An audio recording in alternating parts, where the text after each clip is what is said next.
Okay, it's another episode, I believe it's number 6 of What You Strappin'. And today, obviously, I just got another watch here.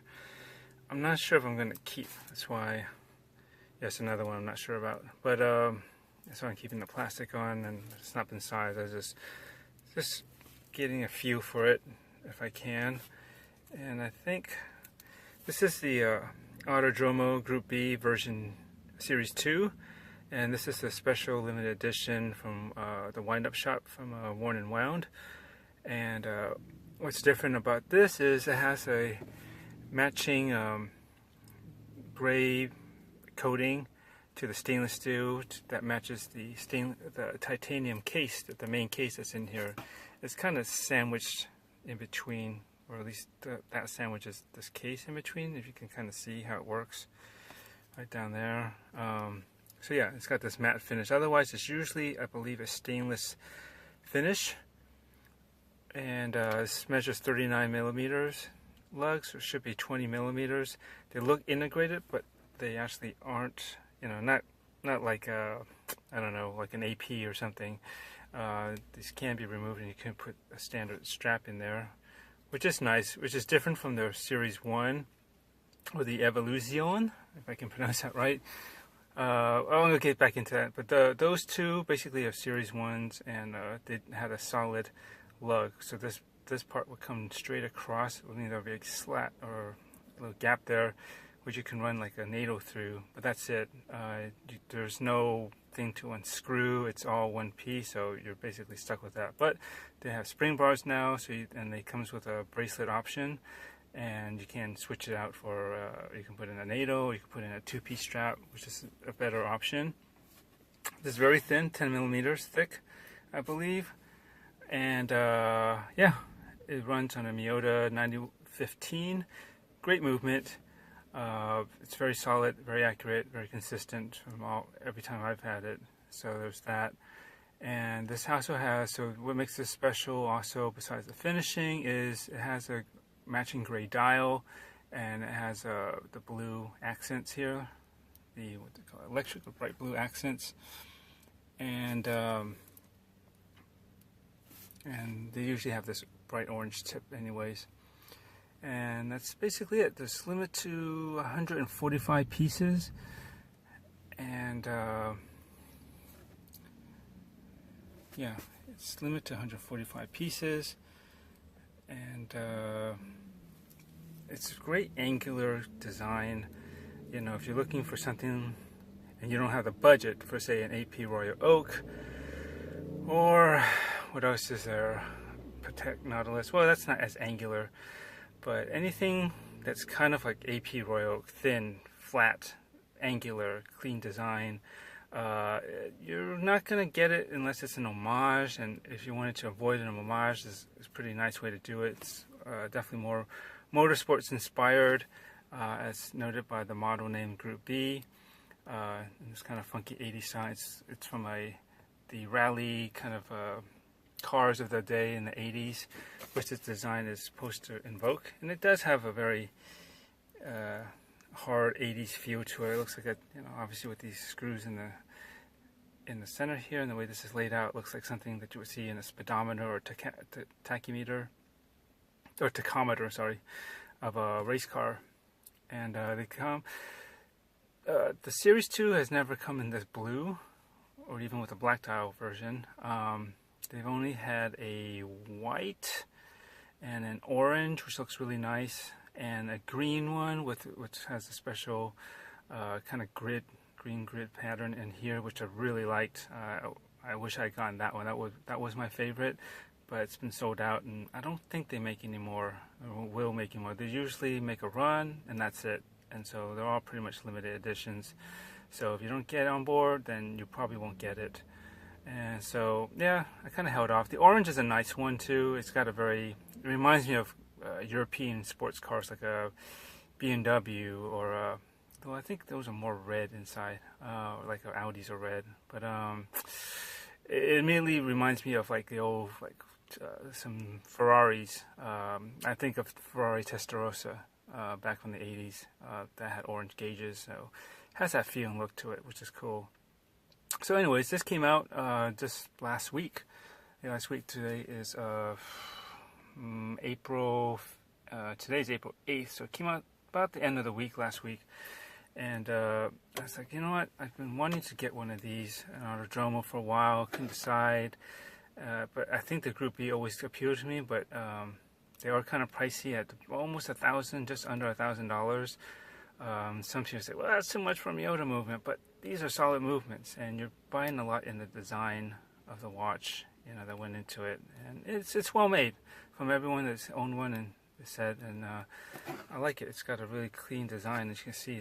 I've been wanting something more angular and kind of AP-ish, but without going that route. The next best thing I can think of, which looks closer to an AP or an Oak, is like a Pelton Perseus. Those look really nice. I look forward to checking them out at the WindUp Watch Fair. That's happening later this month in April 2019 in San Francisco. Yeah, but those are about $2,500. But all handmade and pretty much practically everything, even the metal and everything, is in the United States, which is a thing. It's a good thing if you're from the United States, such as I am. And also, what's also good about that is they actually do regulate those and balance them, so they're supposed to be pretty darn accurate too. They're not cost certified, but they might as well be, or they're probably better than that, and so can't really lose. And so yeah, it's got a flat profile. It's very straight, angular. Look to look, I think it's 50 or just under, but you see where this ends here and the way the bracelet is integrated, and that part doesn't really bend, as you can see. So it actually extends the lug to lug technically to out here, but it's so well angled down that it kind of doesn't matter. I mean, you're gonna get this, this kind of shape, you're gonna get some gap in between, but it's actually holding quite well. And a note on that is that when I was at the WindUp Watch Fair last year in 2018, I think it was in May possibly, I saw Autodromo there as well again, and there was a version of the Evolution, which is basically a limited edition of the Series 1, the Group B Series 1, and it has a special finish. It's got this nice, cool, like brush finish that looks like all the tooling that looks like it was done there. It wasn't really polished or anything, so it looked kind of raw, which is nice. I think it had a radiant dial, and they had two versions, but I did notice the blue version like this. I think it had a similar blue like this, and it looks good. And it did increase the size to 42 from this 39. So, because this case, the inside, the main body of this case is the same, but this frame, I guess, that's around it with the lugs, is bigger on that one. I think to show off more of that brushing. So it was 42, and thus it was wider, and it still had the integrated or the solid lugs. And when I wore that, I saw it from afar, and I was like, oh, that's cool, and I really was almost about to pick it up, but then when I wore it on the wrist, and you can only have it with the Detonator 2, something about that shape, maybe it's because of the width, that's the added width, and coupled with how flat this is and how straight it was, that gap here and how straight this looked, it looked more noticeable to me. Like I was like, that doesn't look good on my wrist because I don't have the thickest. This is a 6.87, not 5-inch wrist most of the time, and so yeah, that didn't look right from. You're gonna view a watch from this angle a lot, and then if you see like this weird gap and the way it doesn't really, conform to the wrist as well, it's probably gonna bug me and most anyone else who's rather discerning about the way a watch wears on the wrist. So, anyways.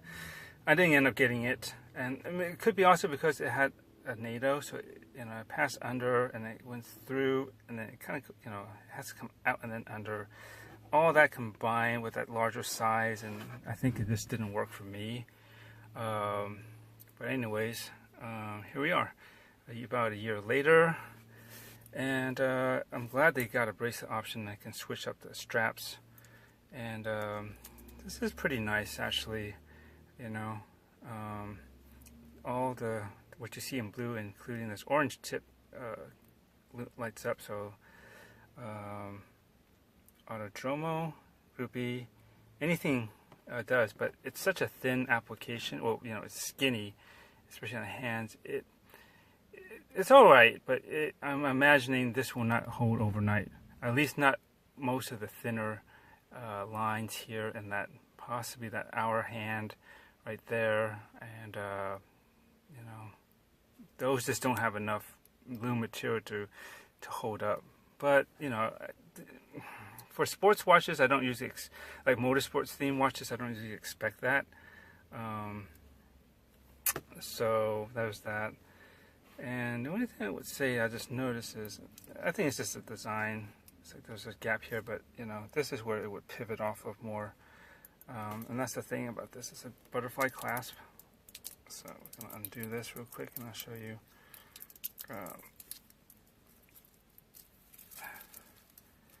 So, you know, you can't lay such a watch down flat on its back. It's just, there's just no play there. And at best, you'll get something like this at an angle, right, if you sit it flat on a table top.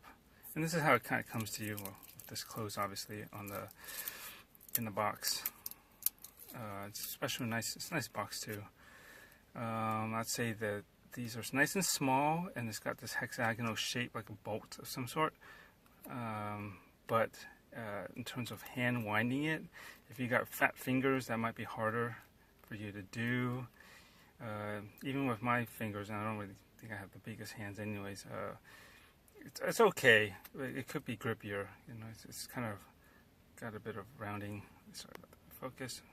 A slight rounding bit over on the edge there, but it's doable. It's not hard to wind, and yeah. I'm just holding off on this, possibly. Let me see how I feel about this throughout the day as I'm working at my desk. Hopefully I won't bang this up. I'll be careful, and otherwise I guess I'll be committed to buying this. I'll see how this wears. I think my concern was that since this has a gray dial and doesn't have the typical black dial that most of these usually have, there's less contrast between the colors and everything. So it's actually quite monochromatic. Which is cool in one sense, but that lack of contrast, does it pop enough off the wrist? I don't know if it shows up that well on camera. Let me see if I brighten this up slightly. If you can kind of get a sense of this. I mean, yeah, this would make a pretty cool summer watch for this bright color, and it's not overly bright. It's thin. It's relatively light considering. Yeah, I just like the shape, and it sits really low and flat actually. And as you can see before, I'll just put this back on here. It's not bad the way it's off the wrist. So tie it down. So it's a bit bright. Let me turn this back down a little bit and focus. Yeah. We'll see if I keep this or not.